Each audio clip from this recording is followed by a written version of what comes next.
Friends, welcome back to your own channel RJ Madhura. बहुत बहुत स्वागत है दिल से आपका आपके खुद के चैनल पे। आपके पर्सन आपसे माफी मांग रहे हैं। अगर आप ये रीडिंग देख रहे हैं विलिंगली, दिल से, तो जरूर आपके पर्सन आपसे माफी मांग रहे हैं इस नो कॉन्टेक्ट सिचुएशन में। ऐसा क्या हुआ कि वो माफी मांग रहे हैं, और ऐसा मैं क्यों कह रही हूँ कि शायद आपको माफ कर देना चाहिए। और भी बहुत कुछ हम डिस्कस करेंगे ड्यूरिंग द रीडिंग। तो फ्रेंड्स, 2 पाइल्स बनेंगे आपके लिए। पाइल 1 पे है येलो हेयर बैंड और पाइल 2 पे है ये pink hair band. Pile 1 yellow hair band, pile 2 is the pink hair band. जिस भी पाइल से आपको रिजोनेशन फील होती है उस एक पाइल को सिलेक्ट करें और अपनी ही पाइल सिलेक्ट करें तो बहुत अच्छा रहेगा। किसी भी वजह से नहीं सिलेक्ट होती है पाइल, कोई बात नहीं, दोनों रीडिंग्स देख ले। जो जो रिजोनेट हो उसे रख ले, जो ना रिजोनेट हो उसे जाने।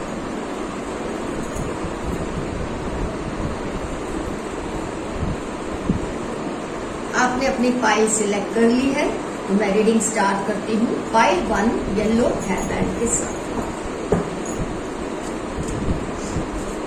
आपके पर्सन आपसे माफी मांग रहे हैं, तो क्या आपको उन्हें माफ कर देना चाहिए? वैसे टोटली आपकी मर्जी है।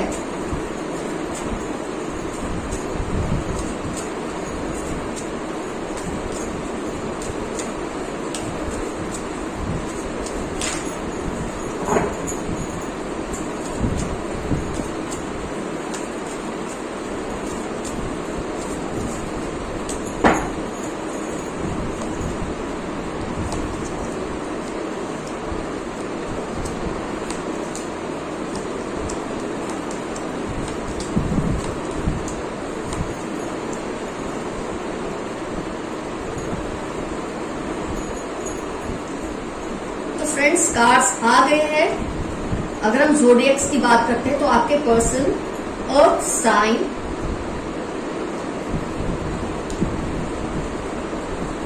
एयर साइन, बहुत स्ट्रांग है अर्थ और एयर साइन, वाटर साइन। एक ही कार्ड है पर हो सकता है आपके पर्सन वाटर साइन से भी बिलोंग करते हैं, लेकिन एयर और अर्थ साइन का बहुत स्ट्रांग इन्फ्लुएंस है। फायर साइन का मुझे इन्फ्लुएंस नजर नहीं आ रहा, लेकिन कोई बात नहीं, फिर भी ये रीडिंग आपको 90% तक जरूर रिजोनेट करेगी।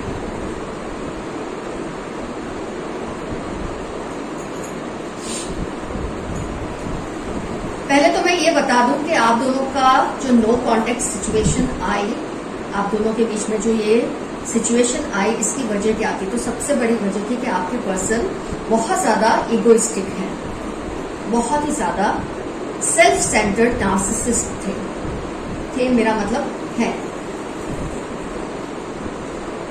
उन्होंने आपसे ऐसी कई बातें कही हैं जिससे आपकी रूह को चोट पहुंची है, आपके दिल को चोट पहुंची है। कुछ भी कहने से पहले सोचना नहीं, कुछ भी करने से पहले फील नहीं करना कि इसका क्या असर हो सकता है आप पे। बहुत कुछ उन्होंने आपके साथ ऐसा किया जिसकी वजह से आपको दुख हुआ है। आपने खुद को इस रिलेशनशिप में इन्वेस्ट करने से बिल्कुल नहीं रोका, पूरी तरह से खुद को इन्वेस्ट किया आपने इस रिलेशनशिप में, इमोशनली, फाइनेंशियली, फिजिकली। ये परवाह भी नहीं की कि इसका अंजाम कल को अगर सही नहीं हुआ तो क्या होगा, आपने ये सोचा। उनके इस तरह का जो इनका बर्ताव था आपके साथ, कुछ भी कहना, कुछ भी आपके साथ बिहेव कर देना, पब्लिकली ह्यूमिलिएट करना, अकेले में ह्यूमिलिएट करना। और ये नहीं कि वो आपसे, मैं ये नहीं कहूंगी प्यार नहीं करते थे, लेकिन उन्होंने आपको बहुत ज्यादा टेकन फॉर ग्रांटेड लिया था। मतलब आपको इस तरह से फील करते थे कि जो भी हो ये पर्सन तो मुझे छोड़ के जाने वाला नहीं है, जाने वाली नहीं है। इस लेवल का आपको टेकन फॉर ग्रांटेड इस रिलेशनशिप में इन्होंने ले लिया था। आपने बहुत बार उनको ये बात समझाने की कोशिश की, लेकिन कहीं ना कहीं उनके दिमाग में ये बात कभी घुसती ही नहीं थी कि वो कुछ गलत कर रहे हैं। क्योंकि जो इतने ज्यादा इगोइस्टिक और नार्सिसिस्ट लोग होते हैं, उनके मन में एक बात गांठ बन के बैठी होती है कि ये कभी गलत होते ही नहीं, क्योंकि अपने आप को इतना ज्यादा इंटेलिजेंट समझते हैं या अपने आप को इतने बड़े अचीवर समझते हैं। हो भी सकते हैं अचीवर हो सकता है नहीं भी हो, लेकिन इनका खुद के लिए जो एक एक मुकाम है, खुद का मुकाम बहुत बड़ा मानते हैं अपनी ही नजर में। लोगों को चाहे वो मुकाम लगे ना लगे, इनको अपनी नजर में अपना मुकाम बहुत ऊंचा लगता है और उसके चलते ही आपसे किसी भी तरह से बिहेव कर देते हैं, किसी भी तरह से कह देते हैं। आपने बहुत कुछ एक्सेप्ट किया किया किया, फिर एक पॉइंट आया जब आपसे बर्दाश्त नहीं हो रहा था। तो मैं बहुत ज्यादा केसेस में ये देख रही हूँ कि जो रिलेशनशिप में आपने इतना ज्यादा इन्वेस्ट किया था, कहीं ना कहीं आपने ही अपने आप को पीछे खींच लिया, आपने ही खुद को इन्वेस्ट किया, फिर आपने ही खुद को रोक लिया। लेकिन आपने फिर भी साफ शब्दों में शायद उनको ये बात नहीं समझाई कि क्यों आप उनसे कट रहे हैं, क्यों आप उनसे दूर होने लगे हैं। और जो इतना इगोइस्टिक और नार्सिसिस्ट इंसान होता है, वो रिलेशनशिप को बैलेंस करना उनको आता ही नहीं है। वो सब आपके हिस्से में था, रिलेशनशिप को बैलेंस करना, उसको संभाल के रखना, उसको सही तरीके से चलाना, ये सब आपकी जिम्मेदारी है। वो तो रिलेशनशिप में बस अपनी जो हक है, अपने जो राइट्स हैं, बस उसका इस्तेमाल करते मुझे नजर आते थे। जितनी भी जिम्मेदारियां थी रिलेशनशिप में, वो मुझे आपके हिस्से में ही नजर आती। तो आपने कहीं ना कहीं खुद को रोक लिया और जैसे उनको भी इस बात से उस वक्त ज्यादा फर्क नहीं पड़ा, क्योंकि इंसान इतना ज्यादा एक तोड़ी मगज बोलते ना, तोड़ी दिमाग होता है कुछ लोगों का। ऐसा सोचते हैं हवा में उड़ रहे हैं हम लोग, तो कहीं भी कुछ भी जो दिल में आएगा हम करेंगे, हमारे साथ सब सही होगा। ये इस तरह के पर्सनैलिटी के लोग होते हैं। तो उस वक्त जो उनका तोड़ी दिमाग था, हवा में उड़ रहा था, कहीं ना कहीं अब वो शांत होने लगा है। एक साइकिल खत्म हुई है जिसकी वजह से उनको रियलाइज हो रहा है कि उन्होंने आपको गंवा के क्या कुछ गंवा दिया है। ये होता ही है, जब इंसान आपके पास होता है आपको उसकी वैल्यू नहीं होती। जब वो इंसान आपसे दूर चला जाता है, जब उस इंसान को आपके बगैर जीने की बहुत हद तक आदत सी होने लग जाती है, तो कहीं ना कहीं वो रियलाइज करते हैं कि उन्होंने क्या खो दिया। डेथ का कहीं ना कहीं उनके दिल में ये रंजिश है, ये गुस्सा है खुद से कि इन्होंने ये क्या कर दिया। वो जो दिमाग 7वें आसमान पे उनका उड़ रहा था, वो अब जमीन पर आ चुका है।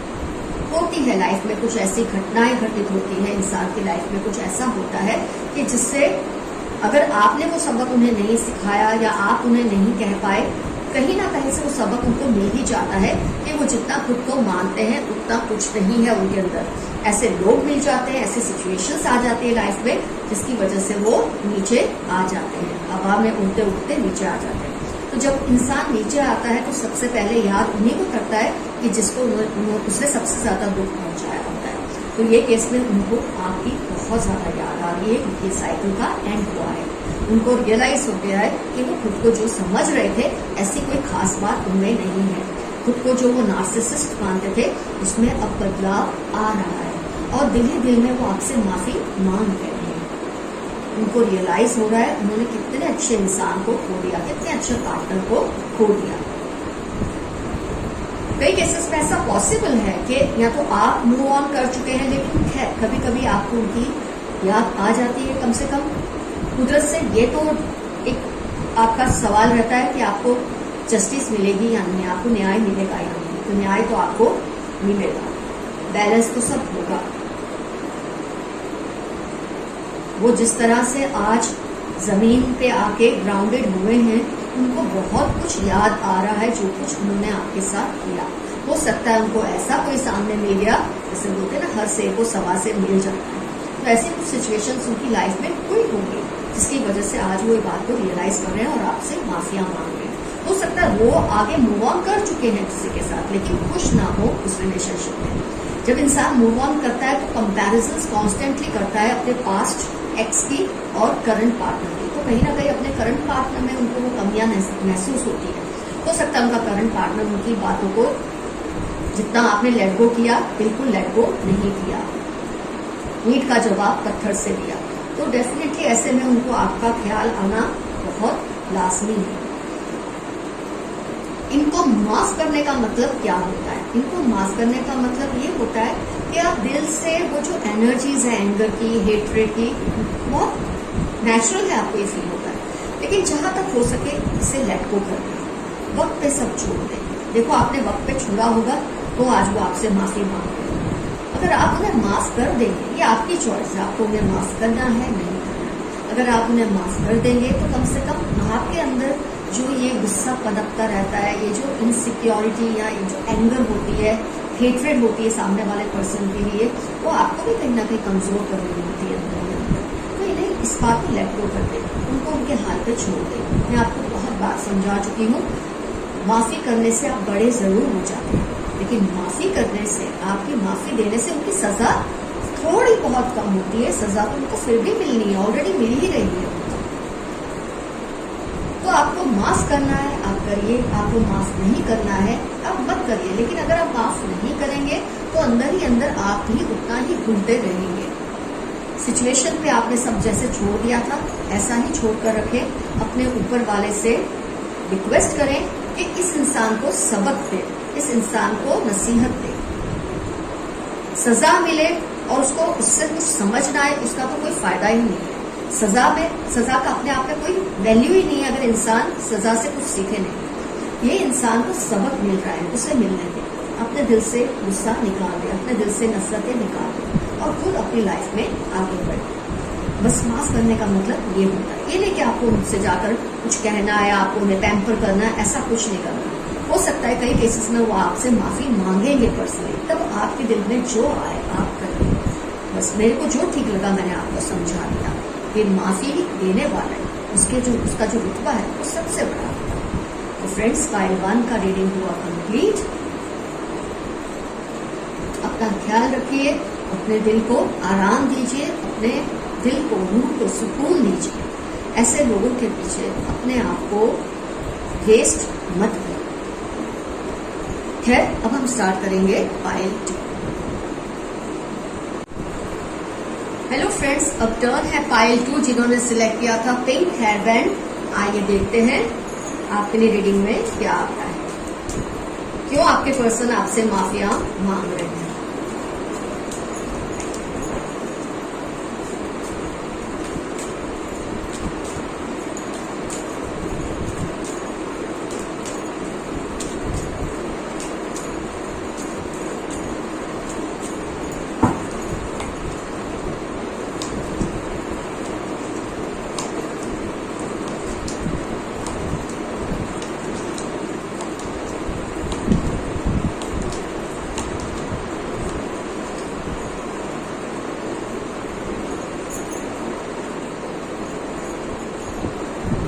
ज़ोडिएक्स की अगर बात करते हैं तो एयर साइन बहुत ज्यादा स्ट्रांग है।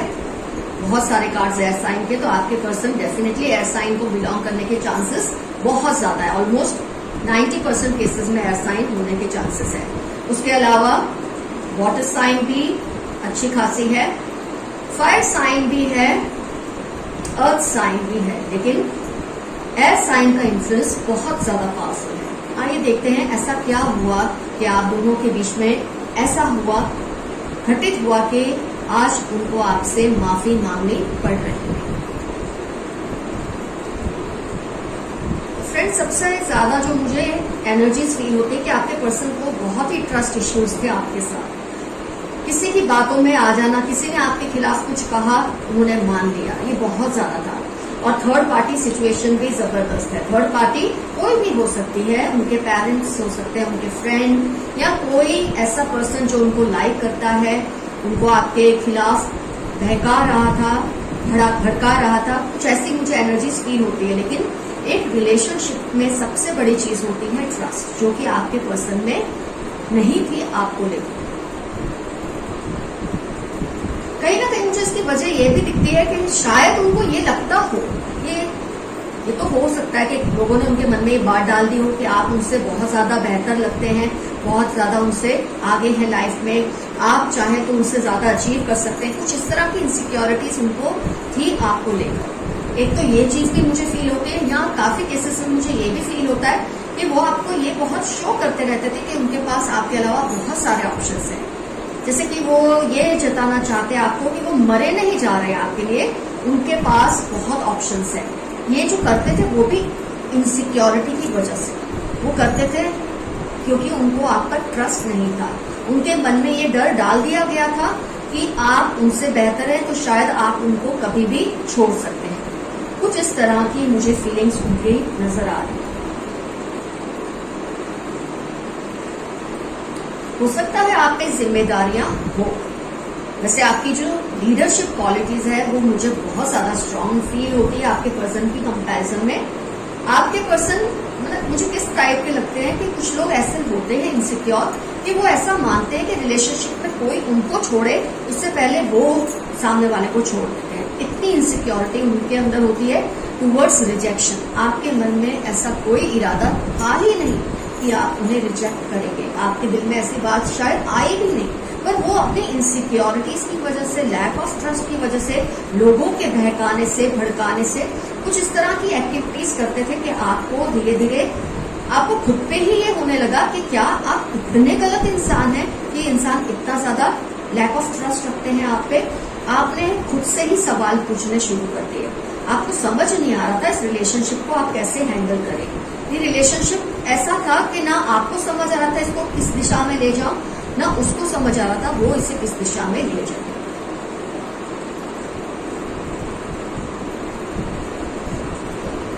आपने अपनी तरफ से काफी कोशिशें की है, मुझे फील होता है जैसे आप छड़ी घुमाए और सब ठीक हो जाए। कभी कभी ऐसा हो भी जाता था आप दोनों के बीच में कि आप कुछ उनको ऐसा बोलते थे, कुछ इस तरह से करते थे, मतलब मरहम लगा देते थे उनके दिल पर, उनकी रूह पर कि सब ठीक है, सब अच्छा है, और वो थोड़ा बहुत ठीक हो भी जाते थे। लेकिन जो इंसान, जिस इंसान की रीढ़ की हड्डी ही सीधी ना हो, जो किसी की भी बातों में आ जाए, आप उस इंसान को कब तक समझा सकते हैं। कभी ना कभी तो या तो आपने थकना था या उस इंसान ने चले जाना था। जैसे कि मैंने आपको बताया, ये सोचते कोई इनको धोखा दे उससे पहले वो ही उस रिलेशनशिप से दूर हो जाना पसंद करते हैं।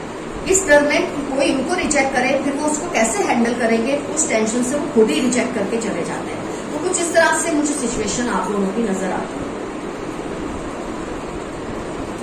थर्ड पार्टी सिचुएशन तो बहुत ज्यादा है, क्लियरली आई है। कोई भी हो सकता है जिसने इनको भड़काया है, जिन्होंने इनको बहकाया। लेकिन क्या होता है, ऐसे लोग क्या करते हैं, अब आप दोनों में इस सब चीजों की वजह से नो कॉन्टेक्ट सिचुएशन आ गई। आप थे ही स्ट्रांग, आपने भी सोचा जो होगा देखा जाएगा, अभी ये जो करता है, जाता है, जाती है, जाने दो। आपने खुद पर फोकस करना शुरू किया, आपने अपनी लाइफ पर फोकस करना शुरू किया। लेकिन बोलते ना, जस्टिस तो आपको मिलती है। अब आप चाहे जस्टिस चाहें या ना चाहें, एक्सपेक्ट करें ना करें, न्याय तो आपको मिलता है। तो वो न्याय की घड़ी आ चुकी है। ये जो लोग होते हैं इजीली दूसरों की बातों में आके जब रिलेशंस बिगाड़ लेते हैं, जिन लोगों ने इनको इस तरह से अकेला करना था, आपसे दूर करना था, कर तो दिया, लेकिन अब इनका कोई मकसद ही नहीं है इस पर्सन की लाइफ में। क्योंकि जब तक आप थे, इन लोगों का मकसद था, थर्ड पार्टी का मकसद था कि आपके खिलाफ भड़काना, आपके खिलाफ ऐसी सी बातें बोलना कि जिससे वो पर्सन घबरा जाते थे, डिविएट हो जाते थे, आप पर ट्रस्ट नहीं करते थे।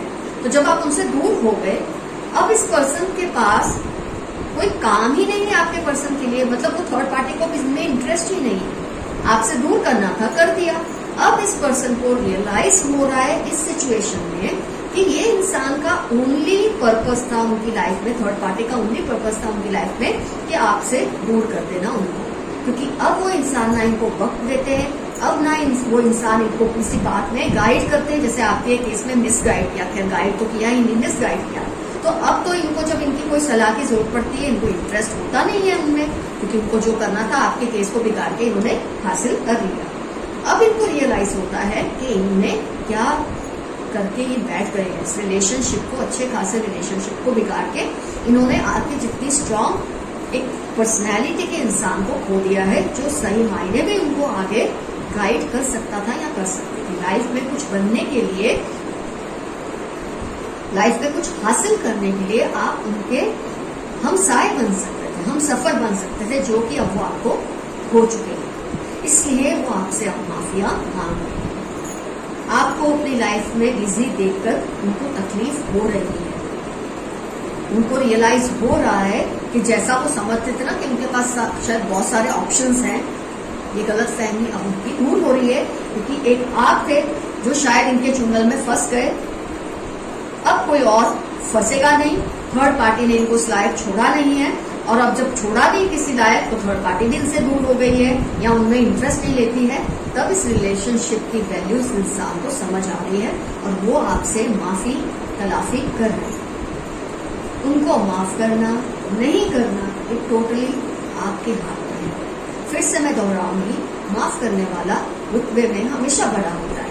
जब आप किसी के प्रति गुस्सा रखते हैं, जब आप किसी के प्रति कोई एंगर या हेट्रेड रखते हैं, तो इससे क्या होता है, उस इंसान को तो शायद तकलीफ हो ना हो, आपको जरूर अंदर ही अंदर तकलीफ होती है। तो आप जब माफ कर देते तो आपका जो दिल है, आपकी जो रूह है, हल्की हो जाती है, आपके अंदर एक सुकून आ जाता है, एक ठंडक आ जाती है। जस्टिस तो आपको मिलनी ही है, आप उन्हें माफ करे ना करे, अपनाए ना अपनाए, जस्टिस आपको मिलनी ही है। सजा में थोड़ा बहुत कम कुछ हो सकता है, सजा माफ नहीं होती है गलत इंसान को, लेकिन अगर आप उन्हें माफ कर देते हैं, आपकी रूह को आराम मिलता है, आपके दिल को सुकून मिलता है, आपकी जिंदगी में और वो सब चीजें आने लग जाती हैं जो आनी चाहिए, वो अच्छी चीजें, वो अच्छे लोग जो आने चाहिए। जब आप किसी के बारे में नेगेटिव सोच रहे होते हैं, एक्चुअली नेगेटिव इसलिए आप सोच रहे हैं कि आपको उन्होंने नेगेटिव बना दिया है अपनी हरकतों से, तो जब आप नेगेटिव सोच रहे होते हैं उनके बारे में, कहीं ना कहीं आपके अंदर वो नेगेटिविटी ज्यादा से ज्यादा बढ़ती रहती है और आपकी जो प्रोग्रेस है, जो अच्छी चीजें आपकी लाइफ में आने वाली है, उसमें रुकावट आ जाती है। तो जरूरी ये है कि आप इस पर्सन को माफ कर दें। माफ करने का मतलब फिर से मैं ये कहूंगी, ये नहीं कि आप उन्हें अभी का भी कॉल लगाए और उनको हेलो बोले कि मैंने तुम्हें माफ किया, नहीं, अपने दिल से आप उसे छोड़ दें। वो खुद माफी मांगे, आपको कॉल करें, आपसे मिले, आपका दिल करे आप माफ करें, आपका दिल ना करे आप ना माफ करें, इस सब आपकी चॉइस है, क्योंकि इस सिचुएशन में आपका पलड़ा भारी है, तो आपकी ही चॉइस है आपको क्या करना है। लेकिन as your reader, as your tarot reader, as your friend and guide, मेरा ये कर्तव्य है कि मैं आपको सही रास्ता दिखाऊं। माफी करने से आपको जरूर सुकून मिल जाएगा। उसको नहीं मिलना है ना सुकून, तो आपके माफ करने पे भी नहीं मिलेगा। तो फ्रेंड्स, जो कुछ मुझे दिखा आपके केस में मैंने आपको बता दिया। थर्ड पार्टी सिचुएशन है, बहुत कुछ आपके साथ गलत हुआ है जब रिलेशनशिप में ट्रस्ट ही ना हो, और ट्रस्ट ना होने की वजह से जो आप पर अजीब अजीब इल्जाम लगाए जाते हैं, उसको आपने कैसे डील किया होगा ये मैं बहुत अच्छी तरह से समझ सकती हूँ। आपने इसके बावजूद इस रिलेशनशिप को संभालने की कोशिश की होगी, फिर भी आपके हाथ कुछ आया नहीं, लेकिन ये जो हुआ अच्छा हुआ। आप एक टॉक्सिक रिलेशनशिप से बच गए, उसमें से बाहर आ गए। जब कोई इंसान आपसे माफी मांगता है, उस वक्त दया में आप फिर से रिलेशनशिप को रिवाइव कर लेते हैं कई बार, लेकिन हमेशा याद रखिए, जब इतनी खटास आ जाती है रिलेशनशिप में, इतनी दरारें आ जाती हैं, उनको भरना फिर मुश्किल ही हो जाता है। ऐसा रिलेशन अगर आप रिवाइव करते भी हैं तो आगे आपको और भी ज्यादा प्रॉब्लम आएगी। इससे बेहतर है आप इस पर्सन से दूर ही रहें। माफी मांगते हैं, माफी दे दो, वो माफी मांगते हैं, आपका दिल निकलता मत दो, लेकिन फिर भी जस्टिस तो आपको डेफिनेटली मिल रही है। जैसे कि मैंने आपको बताया, इस वक्त वो किस तरह की सिचुएशन में फंसे हुए हैं। तो फ्रेंड्स, पार्ट 2 का भी रीडिंग हुआ कंप्लीट। कमेंट सेक्शन में जरूर लिखिएगा कि आप क्या क्या रेजोनेट हुआ, आप इस सिचुएशन को कैसे डील करने वाले हैं, माफी देने वाले हैं, नहीं देने वाले हैं, आप इस रिलेशनशिप को रिवाइव करेंगे, नहीं करेंगे। रिवाइव करने आप सामने से पहला कदम कतई ना उठाएं। ये मेरी आपसे बहुत ही एक as a good friend advice रहेगी। आप पहला कदम कभी ना उठाएं, और वो पर्सन आए उसे माफ कर दे, लेकिन इस रिलेशनशिप में दोबारा से इन्वॉल्व ना करें। All the best, your friend RJ Madhura. Love you, see you soon, bye bye.